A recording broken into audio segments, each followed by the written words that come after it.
Walaikum salam, Aga. Okay, thank you very much. I was just testing.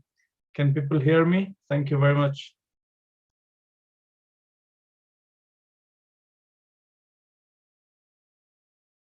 Assalamu alaikum. It's online now.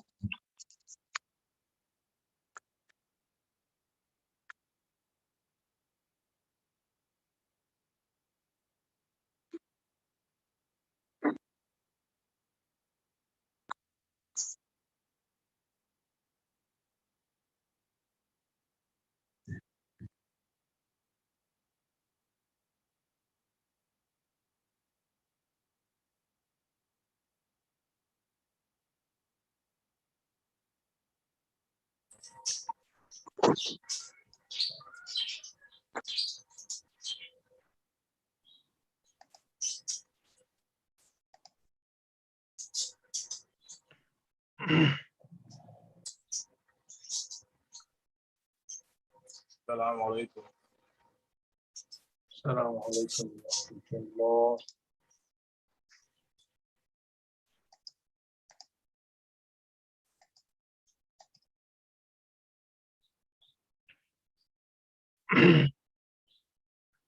Assalamu alaikum wa rahmatullah. Once again, sorry, I was just logged out. I don't know what happened. Assalamu alaikum. Wa alaikum assalam. Wa alaikum assalam. कैसे हैं रियाज भाई? ठीक है? Alhamdulillah. It's live on YouTube as well. Okay. So, shall we begin or wait? I think it's 5 minutes, so we should start. Bismillah. أعوذ بالله من الشيطان الرجيم بسم الله الرحمن الرحيم الحمد لله رب العالمين والصلاة والسلام على أشرف الأنبياء والمرسلين سيدنا ومولانا أبي القاسم محمد وعلى أهل بيته الأطيبين الأنجبين ولعنة الله على أعدائهم أجمعين. السلام عليكم ورحمة الله تعالى وبركاته. Alhamdulillah, it is our third and last session on the topic of medical fiqh in Islam. After this series, inshallah, we'll focus on some other important topics in regards with our fiqh, such as the topic of homos or the topic of Islamic will, inheritance system, and inshallah, many more. We'll keep you posted and updated. So let's get going. أعوذ بالله من الشيطان الرجيم بسم الله الرحمن الرحيم. We've divided today's session into 10 parts, as we've done before, to make things go smooth and in organized manner. So the first point we would like to focus on is change of gender or bisexual. These are two different things. So change of gender means a person, as they say, is not pleased with his or her assigned gender. They create, in fact, beautiful terms. Assigned gender. And bisexual refers to people who are born with some sort of abnormality. It's not clear whether they are men or female, male or female, men or women. Okay, so when it comes to changing the gender, if gender is confirmed and there is no need, if it is known that this person is male or female and there is no apparent need to change the gender, then it is not allowed. Why it is not allowed? I have put here a lot of words, but what is happening? Yes. It is not allowed in Islam. Why? Because Allah Azza wa Jal says in Quran, the shaitan says, وَلَآمُرَنَّهُمْ فَلَيُغَيِّرُنَّ خَلْقَ اللَّهِ. I'll order those people who follow me to change in the creation of Allah Azza wa Jalla. So it is considered a change in the creation of Allah Azza wa Jalla. If Allah Azza wa Jalla has made a person female, then why that person wants to become male? If Allah Azza wa Jalla has created a person male, why that person wants to become female? This is the change in the creation of Allah Azza wa Jalla. And it is an act of shaitan, an order of shaitan. And there are a lot of consequences, ethical consequences, physical consequences, mental consequences. So avoiding all these hassles and tussles is definitely way better than going into them. And the second reason why our scholars say it is not allowed, la'ana Rasulullah. But pay attention, if there is no eminent need, la'ana Rasulullah al-mutashabbihina min al-rijal bin-nisa wal-mutashabbihat min al-nisa bil-rijal. Those people from men who want to resemble women, and those from women folk want to resemble men, they've been cursed. Means it is not allowed for them. You are a man, so try to look like a man. Don't try to look like women. And if you are a woman, don't try to look like a man. And change of gender definitely makes a different look. A person looks to his or her opposite gender, resembles the opposite gender. And third reason why our fuqaha say is not allowed, la darar wa la dirar. This is a fiqhi ruling. You are not allowed to hurt other people, and at the same time you are not allowed to harm yourself. And it is definitely considered harming oneself, because it makes a person naqis, incomplete. If Allah Azza wa Jalla has given certain organs a person, and those organs are removed and other organs are replaced, then that is considered a kind of change in the creation and also harming a person, because some parts of the body will be removed unnecessarily. So it is not allowed. However, if a person is in dire need, a person knows that he is a male or she is a female, but due to some psychological pressure or some other issues, just for example, he or she assumes that he was not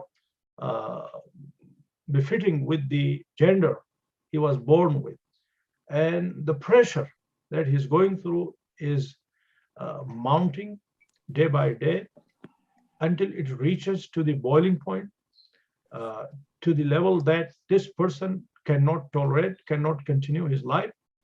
So there are some options. So first of all, we shouldn't jump to gender change for that person. First, other options should be exhausted. Must go through other available options. For example, counseling. You should go to different counselors, different kinds of counselor, therapists, and scholars, whosoever. Seek help. If that doesn't work, and the pressure on that person is so high that if he doesn't get or she doesn't get what he or she is looking for, perhaps they will commit suicide, or they will cut their male or female organs, which could lead to their death. Then our scholars say in that situation it would be allowed. Okay.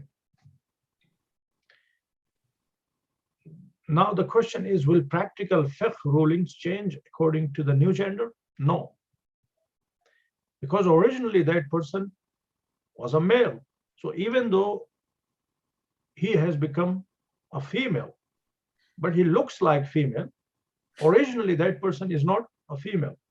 Just imagine if a person gets some hormones, and because of those hormones, that person gets hairs all across his body, all over his body, and doing some surgical procedures, that person bends his back and makes himself walk on his legs and hands, and then they transplant a tail as well at the back of that person. Will that person be considered a monkey or an animal? No, still human being. So the same thing applies with this situation. So even though they have changed the gender, but from fiqhi perspective, they should stick to their original gender and follow the rules and regulations for the original gender they were born with. Here is the second discussion or second topic: bisexual or hermaphrodite. So these are the people, as I explained in the beginning, who are born from the beginning with two genders, or their gender is not confirmed. So there are two options. Their gender can be determined through some medical tests and trials. Their gender eventually can be assigned or can be determined. There are some fiqh rulings as well, how to determine their gender, but nowadays we have far advanced medical systems, so we don't need to go through those methods. Advanced medical procedures can be availed to determine their gender. So if their gender is determined, then they are definitely allowed to go through change of gender. It will be allowed because it will not come under these categories, as they are not changing the creation of Allah Azza wa Jalla. They were in fact male, but there were some female organs as well attached to them. So they are allowed to get rid of that, or vice versa. They are not changing because it has been determined that originally they are male or female. Okay. However, there will be some restrictions, as we've explained before, in regards with seeing and touching. But again, if the person is going through some trauma and cannot live with both gender, then this fiqh ruling will definitely be changed. Cannot be determined. If the gender of that person cannot be determined, it is so complex. It is called in our fiqh khunsai mushkil. Khunsai mushkil means the bisexual whose gender cannot be determined. Then change of gender will not be allowed, because as his or her gender is not determined, so change of gender will not resolve the issue, will not make any difference. And this person will have to do ihtiyat, means if there are differences in practices, he will have to do both. Okay. Or a way which suits with both genders. And definitely this person will get more reward as well. So that was in regards with gender change and bisexuals. Here is in fact the second topic we'd like to discuss with you, and this is genetic modification. Nowadays, this is a very hot topic in medical science, and they are discussing this in detail, and they are seeking religious experts' opinions as well. And some religious experts, they say it is unethical, and some say it is fine, there is no issue in it. From our fiqh, it is allowed, even it is done before birth or after birth. However, as long as it is performed for the welfare of the human beings. For example, removing some genetic diseases by modification in genes or in genetic system, if some certain diseases or even probable diseases can be avoided, or some sort of cancers can be fought against, then it is fully allowed. There is no harm in it.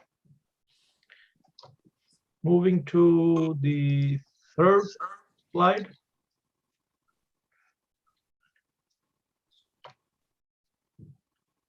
Cloning. This is also a hot topic, and there are a lot of discussions in regards with cloning. However, all end up in ethical complications. So Christianity generally doesn't allow, especially Catholicism, and Sunni Muslims also, they have held many conferences and seminars, and majority of them, vast majority of them, do not allow. But in our Shia fiqh, it is allowed.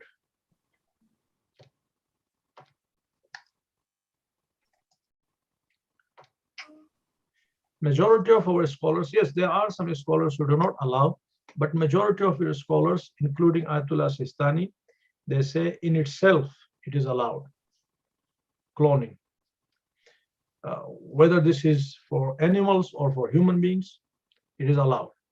However, for ethical issues, it should be avoided, because there will be a lot of ethical concerns. The marital life will be further destroyed, and people will not be able to recognize one another, because those who are cloned, 97%, at least 97%, they will look alike. They will look like the person from whose cells they've been cloned. So that will create a kind of confusion in recognizing one another, and in identifying criminals, and all other issues. So there are a lot of associated ethical issues for which our scholars say it should be avoided. However, in itself, there is nothing which can stop it from taking place. Because Allah Azza wa Jal says in Quran, وَلَا تَقُولُوا لِمَا تَصِفُ أَلْسِنَتُكُمُ الْكَذِبِ هَذَا حَلَالٌ وَهَذَا حَرَامٌ. We don't have right to say this is halal or this is haram from our own pockets. This thing looks good, it is halal. This one doesn't look nice, it is haram. This is not allowed. It is called istihsan. In our fiqh, it is not allowed. We are the followers of Prophet Muhammad and Ahlul Bayt alayhimu salatu wasalam, and obedient servants of Allah Azza wa Jal. If Allah, Prophet Muhammad and Ahlul Bayt alayhimu salatu wasalam have declared something haram, only then that would come under the category of haram. Otherwise, by default, everything is halal. كل شيء حلال حتى تعرف أنه حرام. This is a fundamental principle of our fiqh.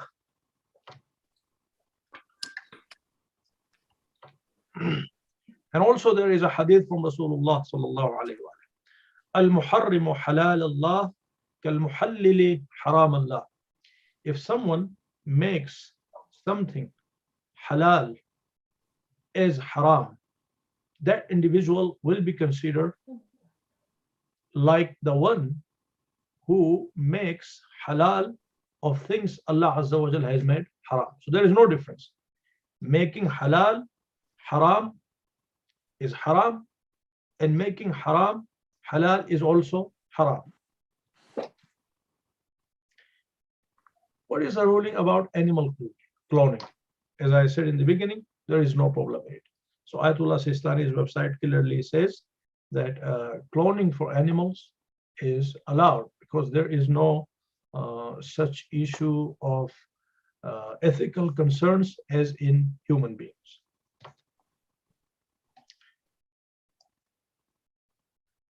Topic number 4, injecting virus or germs or bacteria into animals or killing animals. Sorry, it is animals. It should be animals.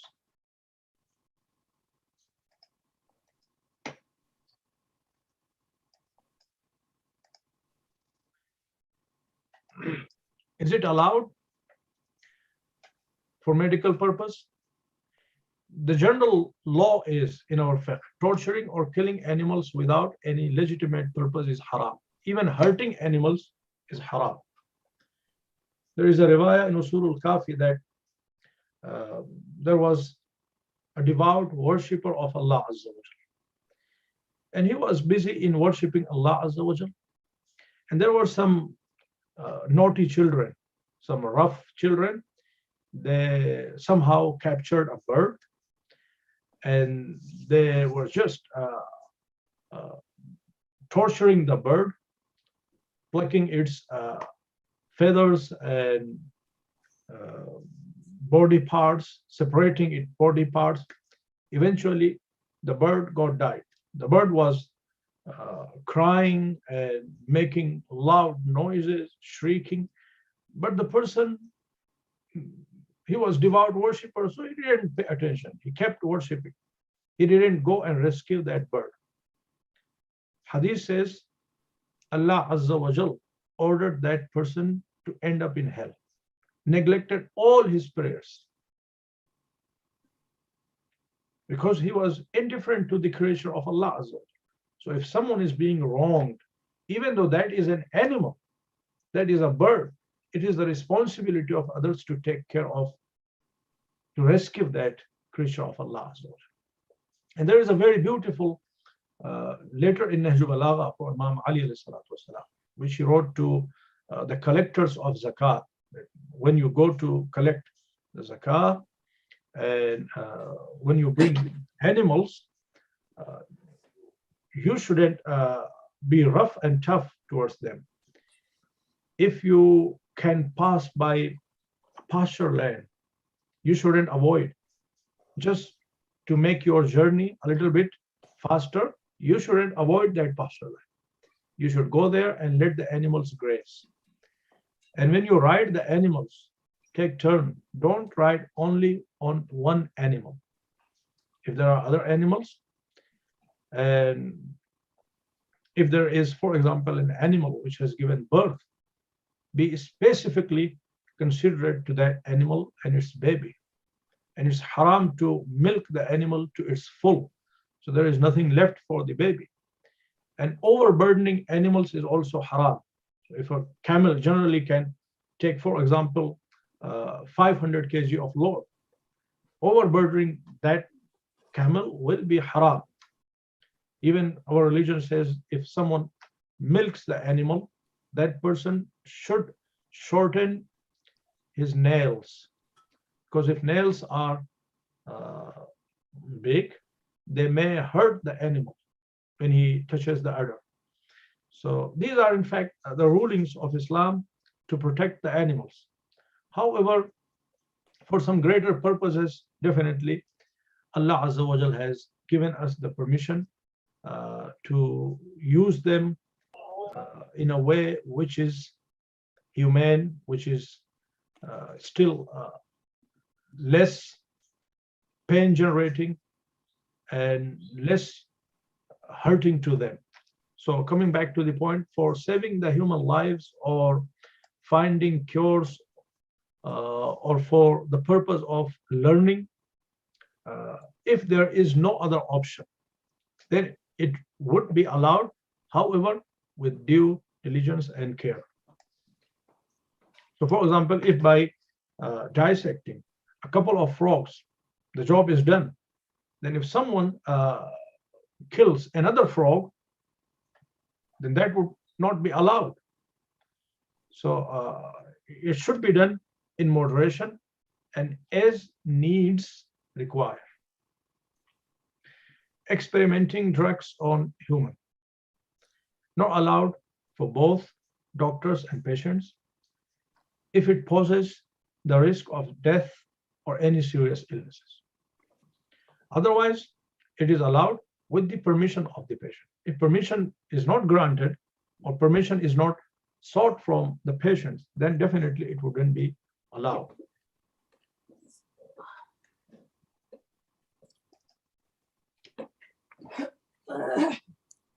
Topic 5 out of 10, alternative treatments, cupping. There are a lot of interest in Muslim world in regards with cupping. If it is proven by medical science that it is helpful, then it is definitely acceptable. But if it is proven by the doctors that, for example, for you or for this person or for that person, it is not healthy and it should be avoided. Even though there are some hadith which say that hijama is one of the treatments, and some hadith say it is an Islamic treatment for all the diseases. It is a treatment for all the diseases. So first of all, these hadith, majority of hadith which give information in regards with health, that this thing is good for you and if you eat this, this will happen. Vast majority of fiqh, medical related, tib related hadith are da'if sanad. Means they are not very authentic. They are not proven to be authentic. Generally, sometimes people talk about Islamic medicine or Islamic treatment system and they boast over it, and they forget the simple principle that Islam hasn't innovated any specific medical system. Islam has followed the common and prevalent and healthy system of treatments in each and every era. If Muhammad and Ali Muhammad والسلام, have given some instructions, yes, those instructions should be followed. For example, they say you shouldn't eat unless you are hungry. You shouldn't do israf in eating. Don't eat too much. You should go to bed earlier if possible. You shouldn't take too much stress. So all these are beautiful instructions from Muhammad and Ali Muhammad alayhi salam. These principles are there. They are authentic. But if you eat this, it would happen. If you eat this, it would happen. All these things which come under Tibb Islami, so-called Tibb Islami, are not authentic. And recently there are in fact certain people, especially in Iran, some ulama from Indian and Pakistani community and some even from Iran, they are introducing some medicines under the name of Imam Ali Reza or under the name of Ma'sumin alayhi salatu wasalam, and say that this medicine will cure the cancer and cardiovascular diseases, all this stuff. So I think that is extremely detrimental, and in long run, it will be harmful for the dignity and for the honor of the madhab of Ahlul Bayt, because all these things are based on unauthentic traditions. It is not proven that Ahlul Bayt have said that. Ahlul Bayt themselves have followed the common medical system of their time. For example, when Imam Ali was attacked by Ibn Muljam, we all know that there was a tabib, there was a doctor who was looking after Imam Ali. Tabib came, he investigated the wound, and then he said that there is no chance for healing because the poison has reached the brain system is damaged. So Imam Ali alayhi salatu, and he suggested milk. So milk was brought, and Imam Ali alayhi salatu wasalam used from that. So Ahlul Bayt alayhi salatu wasalam always followed the dominant and current and reliable medical system, and that is Islamic medicine. There is no Islamic medicine. So this word they are using just to. I'm not saying they have ill intention, but perhaps they are not prudent enough. They are not visionary enough. They are not wise enough to make the right decision. And in long term, definitely it will damage the prestige and dignity and honor of Islam. Yeah. So in cupping, there is no problem as long as it is not harmful for that specific person. And it can treat some of the diseases or can be helpful in some of the conditions, as doctors also confirm. Reiki, there is something called Reiki, energy healing using the palms of the practitioner. Again, if it is helpful, if it is proven to be helpful, we are allowed to seek the advantage of that. But if it is coming under the pseudoscience and doesn't have any credibility, then engaging in this kind of or similar practices wouldn't be recommended. But there are, in fact, a lot of information that Reiki can be helpful. Seeking help from magicians, astrologers, jinn possessors, not allowed at all. It's haram. Unlike Reiki and cupping and all this stuff, seeking help from magicians, astrologers, jinn possessors is absolutely haram. There is a famous book called Makasib, written by Sheikh Murtaza Ansari, and no one becomes mujtahid without reading that book. In that book, there is a dedicated chapter that earning money or giving money into these causes is haram. Okay. But unfortunately, there are a lot of Muslims, especially Sunni Muslims, but there are a lot of Shia Muslims as well who fall into their traps. And that's really shocking that Muslims, after having Quran, after having the Sunnah of Rasulullah sallallahu alaihi wasallam, after having Ahlul Bayt alayhi salatu wasalam, they are still so ignorant that they fall into the traps of magicians, astrologers, and jinn possessors who do nothing except increasing in their problems. So far, they were concerned about their health, but now they will be concerned about their pockets as well. As Allah Azza wa Jalla says in Surah Jinn, those people who seek refuge in jinn, these jinn people or these jinn possessors, they will do nothing except increasing in their problems. Massage therapy. If it is proven that it is helpful for you, then you can go for it. But there are Shari'i limits you must observe. So going for massage with opposite gender will definitely be not allowed. It is haram. Or giving massage to an opposite gender will not be allowed. It will be haram. Okay. So these limits should be followed. If someone is a massage therapist, if they are male, they can do massage only on males. If that person is female, they can do massage only on female, not the vice versa. Okay.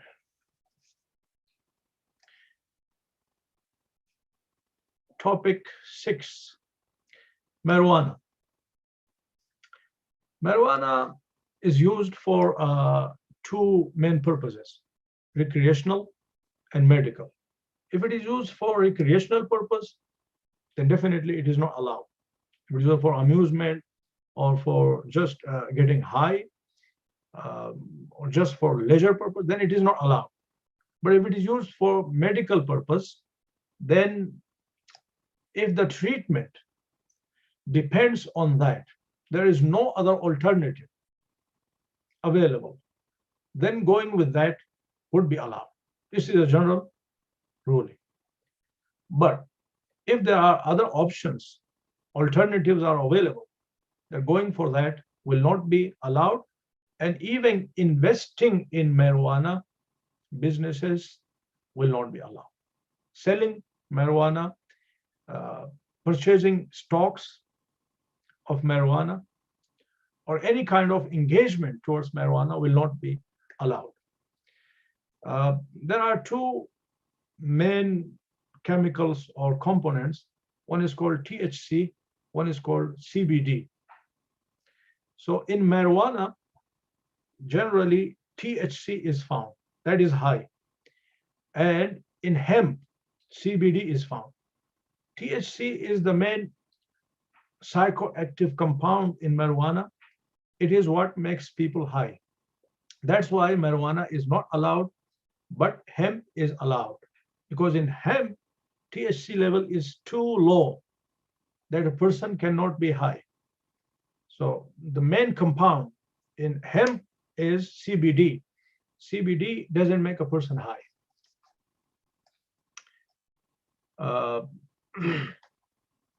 Medical marijuana here is from WebMD, which is a reliable source, I assume. Medical marijuana is made of dried parts of the cannabis sativa plant. Humans have turned to it as an herbal remedy for centuries, and today people use it to relieve symptoms or treat various diseases. The federal government still considers it illegal, but some states allow it to treat specific health problems. The FDA, the US agency that regulates medicines, hasn't approved the plant as a treatment for any conditions. Even if it approves, it will not be allowed unless that is the only option.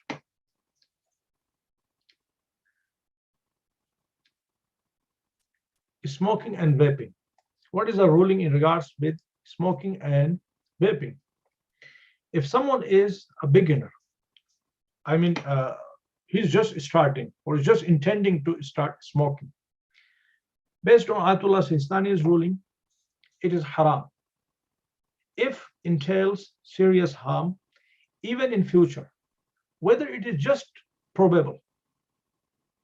So harm is not imminent. There is nothing targeting that person's health at present. It could be down the road after 10 years, or after 20 years, or after 50 years. Okay? And the risk, which is, for example, lungs cancer or heart disease or any other type of cancer, even that threat is probable. It's not certain. There is, for example, a chance that that person would get lungs cancer after 20 years, after 30 years. Still, Ayatollah Sistani says it would be haram because it is a serious risk. Even though it is probable, but the risk is serious. Even though it is not taking place or happening at this stage, it is haram. Compulsive smokers, those who become somehow addicted to it, and it's extremely difficult for them to get rid of that. Even for them, it will be the same rule. It is haram for them and they must quit, unless quitting is equally or more harmful or causes normally unbearable difficulty. If they try to quit, then they are exempt.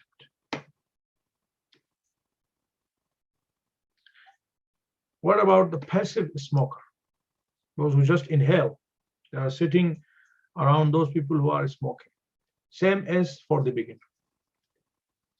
It is haram because based on experts' opinion, not only smoking is harmful, but inhaling the smoke, passive smokers are also at the risk of the similar diseases.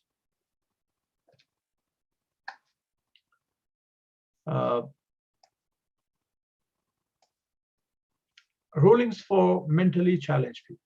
We are advancing towards the end of this session. ruling towards mentally challenged people. Will the person have to do qada of the Shari'i duties after gets cured? So first of all, there are certain conditions to make a person responsible for Shari'i rules and regulations, Shari'i responsibilities. One of them is aql. As long as a person is aqil, that person is responsible to perform certain duties. For example, namaz, prayers, fastings, going for Hajj. Majority of almost all Shari'i responsibilities circumambulate around aql. So mentally challenged people can be divided into different categories. Those people, they can be divided according to time, they can be divided according to intensity.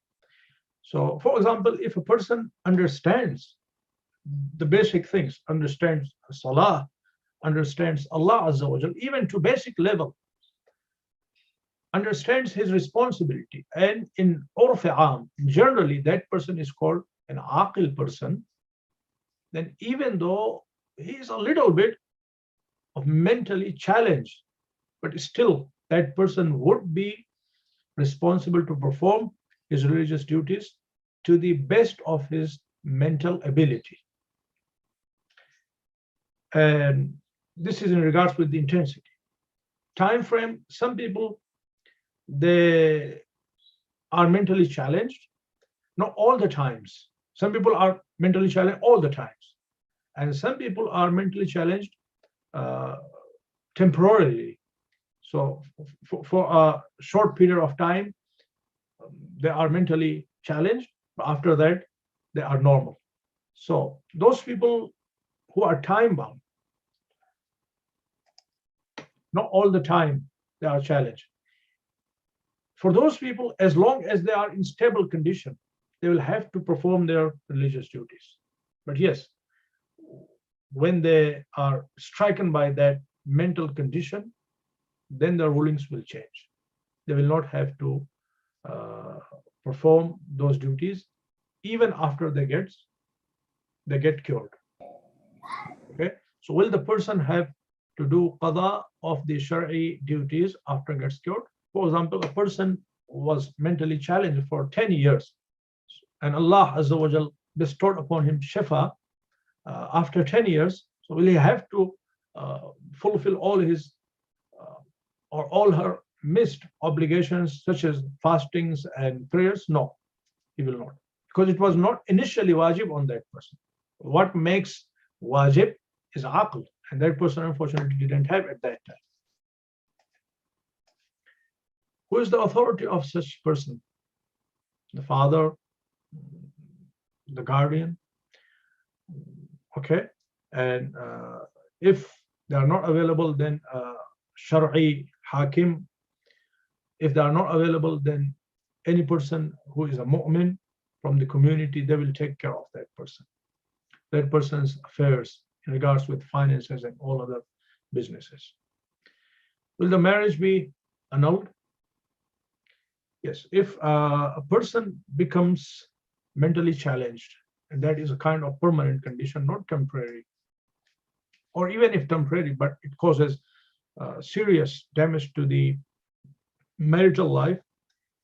If a man becomes mentally challenged, then the divorce will automatically take place. It is called fasq.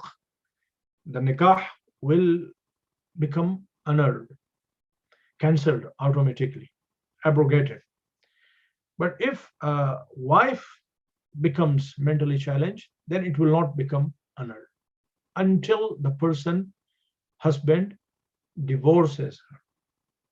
Okay, because generally divorce is in the hands of husband, and he is not mentally challenged, so he can divorce. Okay. If you have questions in regards with anything, any of these details, please write in the chat box or keep with you, and at the end of the session, inshallah, we'll discuss. Rulings for sick people, those people who are unwell, How do they perform their religious duties? For example, if they cannot use water, then there is a method called tayammum. If they cannot do wudu or ghusl, they should do tayammum. Or if there is any injury at a certain point, this is something really important. I want to mention that if there is an injury and there is a plaster on the hand, for example, generally people jump to tayammum. No, you shouldn't jump to tayammum. There is one thing in between. So wudu, ghusl, tayammum, there is one thing in between. That is called wudu or ghusl al-jabira. Jabira means the thing which is put on wound or injuries.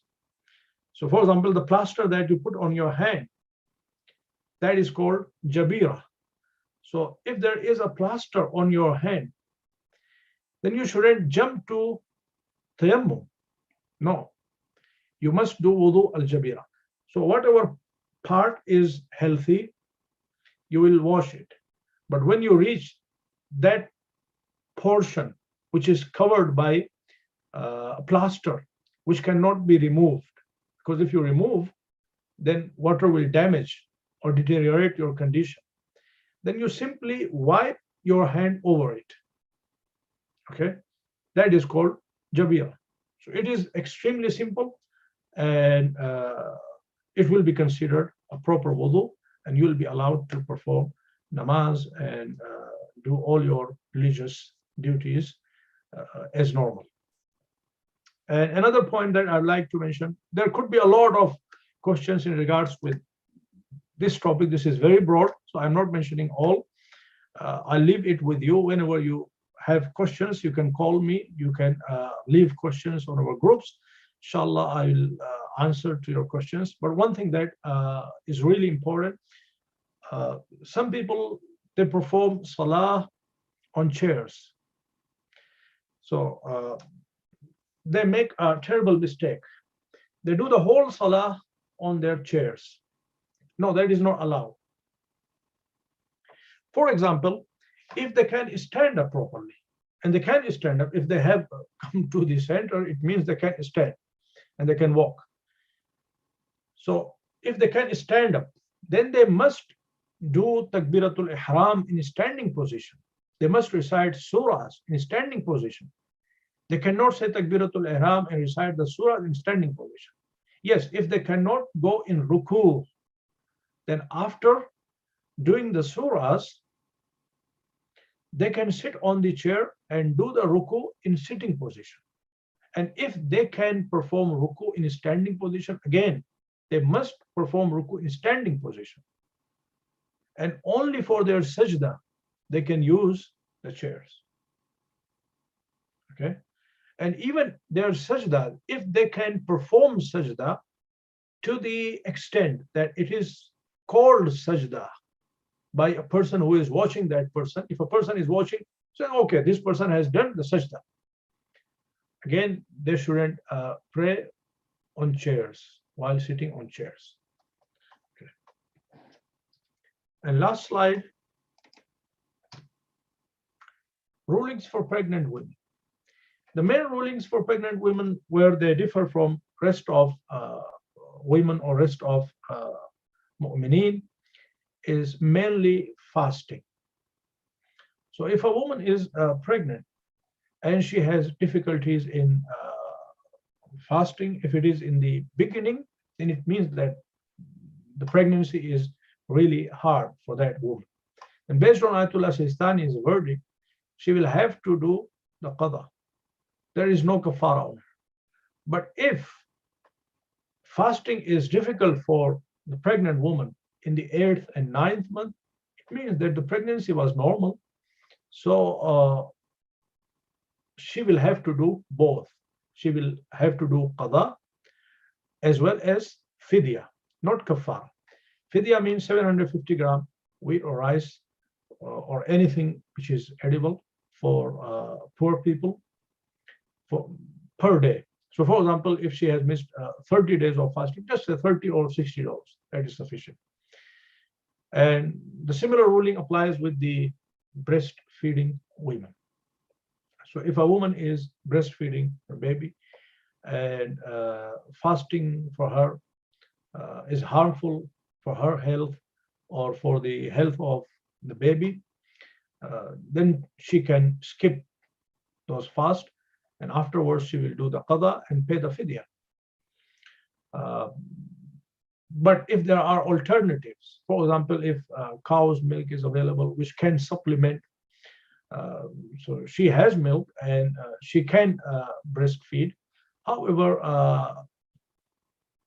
if she takes some help, for example, from outside milk, okay, dried milk or cow's milk, if that is healthy, then she can go for that, and skipping fasting wouldn't be allowed. However, if that is not available and that is not healthy, then she can avoid fasting. وآخر دعوانا أن الحمد لله رب العالمين وصلى الله على محمد وعلى أهل بيته الطيبين الطاهرين. So if you have any questions, without any hesitations, please feel free to ask.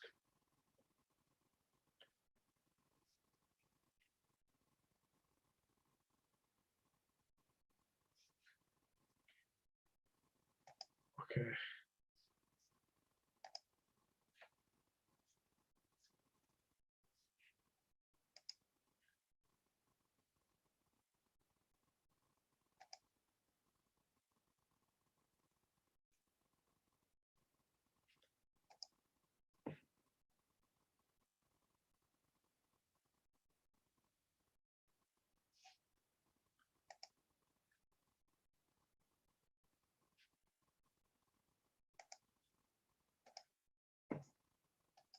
Okay, I hope, inshallah, these 3 sessions were useful for the participants.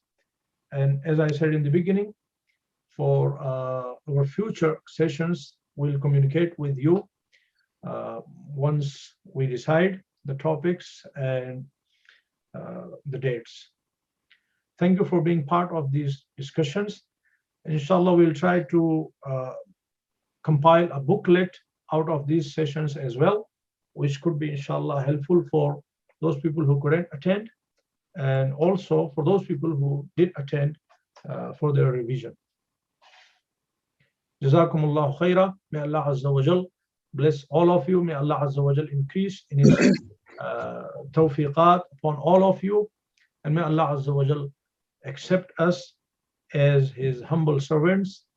And may Allah Azza wa Jal allow Imam Mahdi Ajrallah Ta'ala Farjul Sharif to come to this world and remove all the tyranny and corruption and fill the land of Allah Azza wa Jal with justice, love and compassion. Thank you किबला, बहुत बहुत शुक्रिया, तीनों बहुत अच्छे थे और खुदा आपको उसकी जज़ा दे।